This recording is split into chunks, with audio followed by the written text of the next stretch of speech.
اس مقصد کے لیے ہمیں بنایا وہ مقصد اگر فوت ہو جائے گا تو پھر وہ چیز کام کی نہیں رہتی۔ موبائل کی مجھے ایک بات بڑی پسند آئی کہ بنانے والے نے جب اس کو بنایا، آپ کو ذرا موبائل ٹیلی فون کی بھی تھوڑی سی ہسٹری بتا دوں۔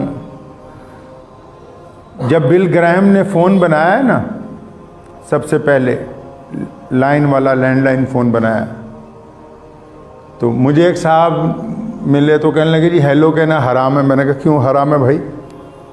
میں کہا تم تو کچھ بھی کہہ دیتے ہو، غیر مسلم کو سلام کا جواب دینا حرام ہے جی، فلاں چیز حرام ہے جی۔ سوائے فتووں کے تو کام ہی کوئی نہیں نا، یہ تو ضرورت ہی نہیں رہی کہ ہم تاریخ کا مطالعہ کریں، یہ ضرورت ہی محسوس نہیں ہو رہی کہ ہم کسی بات کی گہرائی میں جائیں، بس دو باتیں رٹ لی، ایک حلال ہے ایک حرام ہے جی۔ لیکن اسلام نے بغیر نقطہ نگاہ کے کسی بھی چیز کے اوپر فیصلہ لینے سے انکار کیا، حتیٰ کہ یہاں تک رسول اللہ صلی اللہ علیہ وسلم نے فرمایا، اللہ تعالیٰ نے قرآن پاک میں فرمایا جب خبر دینے والا خبر لے کے آئے، تم تک کوئی آ جائے بولے تمہارا بھائی مار دیا، تم تک کوئی آ جائے جناب آپ کی چوری ہو گئی، آپ کی بیوی فلاں غلط کام میں ملوث ہے، قرآن نے کہا، محمد رسول اللہ نے کہا، شریعت نے کہا، تمام ائمہ مجتہدین نے کہا کہ پہلے جو خبر لے کے آ رہا ہے اس کی بھی تصدیق کر لو کہ یہ بندہ ایماندار ہے کہ نہیں ہے، وہ یہ خبر دینے والا بے ایمان تو نہیں۔ یہ جس سورس کے ساتھ ہمارے تک خبر پہنچ رہی ہے، تو یہ جو خبر بیان کرنے والا ہے یہ کیا 5 وقت کا نمازی ہے، یہ متقی ہے، یہ پرہیزگار ہے، کیا اس کا بھی پتہ ہے کہ یہ جھوٹ تو نہیں بولتا؟ یہ تھوڑی بس ادھر سے سنی اور ادھر لڑنے کے لیے چلے گئے، نہیں، یہ ممکن نہیں ہے۔ تو خیر بل گراہم کی بات میں کر رہا تھا، تو یہ لفظ ہیلو جو ہے، تو بل گراہم نے جب پہلی دفعہ فون بنایا تو جس گھر میں گھنٹی بجی پہلے جا کے فون کی، وہاں سے جس لڑکی نے فون اٹھایا اس کا نام ہیلو تھا، جس لڑکی نے فون اٹھایا، اور وہ بل گراہم کی منگیتر تھی، یعنی اس کی ہونے والی بیوی تھی، تو اس نے اپنی محبوبہ کا نام فون پہ لیا، ہیلو مطلب ہیلو بول رہی ہو۔ یہ اس کی محبت کی نشانی ہے، کس کی؟ جس نے فون بنایا اس کی محبت کی نشانی ہے لفظ کہ اس نے اپنی شریک حیات کے نام اس لفظ کو ٹیلی فون کے اندر سب سے پہلے استعمال کیا۔ یہ تو تاریخی بات آپ کو بتا دوں اس لیے تاکہ لوگوں کو یہ پتا ہو کہ جو لوگ یہاں بیٹھے ہوئے ہیں ممبر کے اوپر، وہ صرف ان کو یہ نہیں پتا کہ دین میں کیا ہو رہا ہے، ان کو یہ بھی پتا ہے کہ دنیا کے اندر کیا ہو رہا ہے۔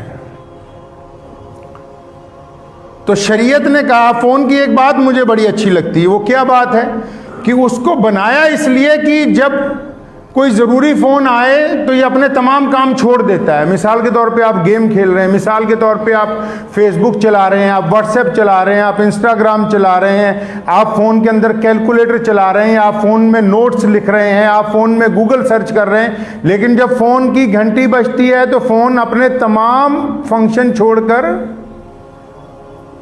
گھنٹی کے اوپر آ جاتا ہے کہ آپ کا فون آیا۔ کیوں؟ کیونکہ اس کو بنایا اس مقصد کے لیے۔ تو اکثر میں سوچا کرتا ہوں انسان کو بنایا اللہ تعالیٰ نے اپنے لیے ہے۔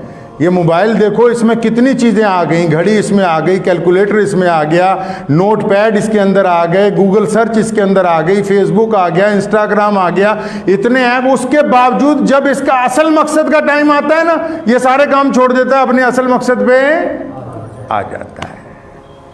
اور ہم نے اس سے یہ نہیں سیکھا کہ ہم دنیا کے جتنے مرضی کام کرتے ہوں، لیکن جب مؤذن کہے حیا علی الصلاۃ تو یہ ہمارے پروگرام میں یہ بات شامل ہونی چاہیے، پھر تمام کے تمام کام، کیونکہ جس مقصد کے لیے ہمیں بنایا وہ مقصد اگر فوت ہو جائے گا تو پھر وہ چیز کام کی نہیں رہتی۔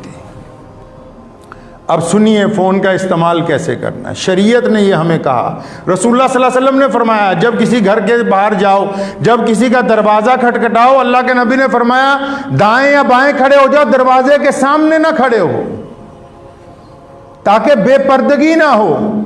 جو دروازہ کھولنے آ رہا ہے اس کو اگر کوئی خاتون آ رہی ہے، کوئی عورت آ رہی ہے تو اس کو پریشانی نہ ہو۔ یہاں ایسے ایسے جوہلا ہیں وہ اٹھائیں گے سیدھا ویڈیو کال کریں گے دوسرے کو۔ اسلام نے کہا اس حدیث کی روح میں کہ ویڈیو کال جب کر رہے ہو کس سے پوچھ کے کر رہے ہو؟ کیا پہلے آپ نے اس کو میسج پہ پوچھا کہ آپ اس حالت میں ہیں کہ میں آپ سے ویڈیو کال کر لوں کہ نہیں کروں؟ شریعت نے تو آپ کو اجازت نہیں دی کہ آپ اٹھا کے ویڈیو کال کر دیں اپنی بیوی کو یا کسی بھی غیر دوست کو یا کسی کو بھی جس کا نمبر آ گیا. اب وہ اپنے گھر میں کس حالت میں بیٹھا ہوا ہے, کس وقت بیٹھا ہوا ہے, کیا کام کر رہا ہے, وہ اپنے آپ کو دکھانا چاہتا ہے یا نہیں دکھانا چاہتا, نہیں, یہ لگے ہوئے ہیں دبا کے. شریعت نے کہا نہیں, بلا اجازت کے ویڈیو کال نہیں ہو سکتی. پیارے نبی حضرت محمد رسول اللہ صلی اللہ علیہ وسلم امت کے سب سے بڑے غمخوار ہیں. کائنات میں اللہ کے بعد اگر کسی کا درجہ ہے تو رسول اللہ صلی اللہ علیہ وسلم کا ہے, اور آپ صلی اللہ علیہ وسلم کا وقت سب سے زیادہ قیمتی ہے, اور آپ صلی اللہ علیہ وسلم نے کبھی کسی کے کام کا انکار نہیں کیا. اس کے باوجود جب رسول اللہ صلی اللہ علیہ وسلم آرام کرنے کے لیے جاتے ہیں تو ایک صحابی رسول کی ڈیوٹی ہوتی ہے حجرے کے باہر جو نیزہ لے کر کھڑا ہوتا ہے. اس کا مطلب رسول اللہ صلی اللہ علیہ وسلم نے ہمیں تعلیم دی ہے کہ جب کسی کے آرام کا وقت ہو تو اس میں خلل نہیں ڈالنا چاہیے. اللہ کا ہم پہ بڑا احسان ہے کہ ہمارا خاندان پچھلی 14-15 نسلوں سے 400 سال سے علم دین کے ساتھ جڑا ہوا ہے اور قوم کا نوکر ہے, نوکری کر رہے ہیں قوم کی. تو میرا ایک اصول ہے بھی رات کو فون جب بج جائے, رات کو اگر بج جائے تو پہلی گھنٹی میں اٹھاتے ہیں ہم لوگ, کیونکہ ہم یہ سمجھتے ہیں کوئی پریشان حال ہوگا, کسی کا تھانے میں مسئلہ ہو, اسپتال میں ہو, اسٹیشن پہ پھنس گیا ہو, ہوتا بھی ہے اکثر. اور جو غیر ضروری لوگ ہیں وہ کیا کرتے ہیں, ابھی کی بات ہے, ایک صاحب کا فون آیا رات کو 1:45 پہ, فون کی گھنٹی بجی, میں اٹھایا, السلام علیکم. جی وعلیکم السلام. تو عثمان بھائی وہ آپ سے یہ پوچھنا تھا کہ ایک مسجد کا سنگ بنیاد رکھانا ہے, ٹائم چاہیے. اب میں نہ ہنس سکتا ہوں, نہ رو سکتا ہوں, نہ اگلے کو ڈانٹ سکتا ہوں, نہ کچھ.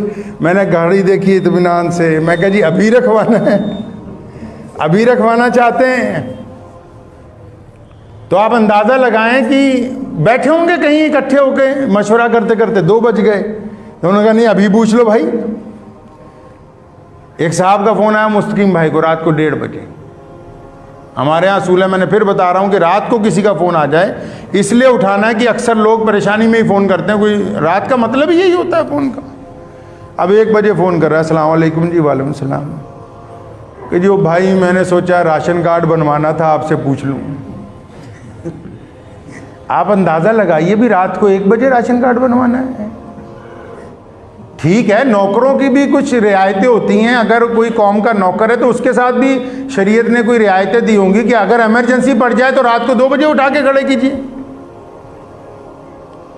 اسلام نے موبائل کو چلانے کے طریقے ہمیں دیے. اسلام نے کہا کہ اگر ایک مسجد بناؤ گے اور ایک کسی غریب کو کپڑا پہناؤ گے, کہیں پانی کا کنواں پھیلاؤ گے, بناؤ گے, فرمایا جب تک وہ استعمال ہوتا رہے گا تمہیں ثواب ملتا رہے گا. اسی طرح موبائل پر شریعت نے کہا کہ جو لوگ گندی فلمیں, گندے گانے ان کو شیئر کریں گے, دوسروں تک پہنچائیں گے, وہ جب تک آگے جاتے رہیں گے, جتنی عیاشی وہ کریں گے ان کے حصے کا گناہ آپ کے کھاتے میں بھی لکھا جائے گا.